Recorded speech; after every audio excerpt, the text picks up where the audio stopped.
Hi යාළුවනේ ඔන්න ඉතින් අපිත් ආවා ඩුබායි එකට මේ දවස්වල මාරම රස්නේ මෙහි. ඉතින් අපි ආව ගමන්ම හිතුවා ඔක්කොටම කලින් පල්ලියට ගිහින් වැඩේ පටන් ගත්තොත් හොඳයි කියලා. ඒ වගේම වෙනදා වගේම සුපුරුදු විදිහට අපි පල්ලි ගියා. නිතරම යන්න ආස්තනක් තමයි ඉතින් මේ පල්ලිය අපි ගොඩාක් කාලයක් තිස්සේ යනවා. අපි මුල පටන් ගන්න වෙන මේ යන්න ආස්තනක් තමයි. වෙනදාට දෙන්නත් එක්ක යන එක මේ පාර දැන් අපි තුන් දෙනාත් එක්කම පල්ලියට ආවා. ඔව්.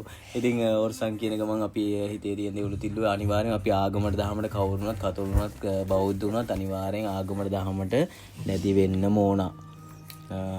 ඉතින් අපි හිතර පතන දේවල් වගේම ඔයාලා හිතර පතන දේවලුත් හැම දෙයක්ම සාර්ථක වෙන්න කියලා නිතරම ප්‍රාර්ථනා කරනවා.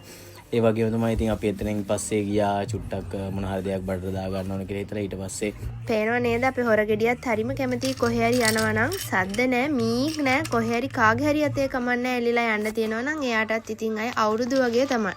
ඔහොම තමයි ඉතින් එදා දවස් අපේ ගෙවුනේ අපි ඕව කාලා බීලා හැමම ගෙදර ආවා. ගොඩක් අවසර හින්දා එළිය ඇවිදින්න ගියේ නෑ වැඩිය. ඉතින් හැමෝම සතුටින් ඉන්න කියලා ප්‍රාර්ථනා කරනවා. බායි හැමෝටම.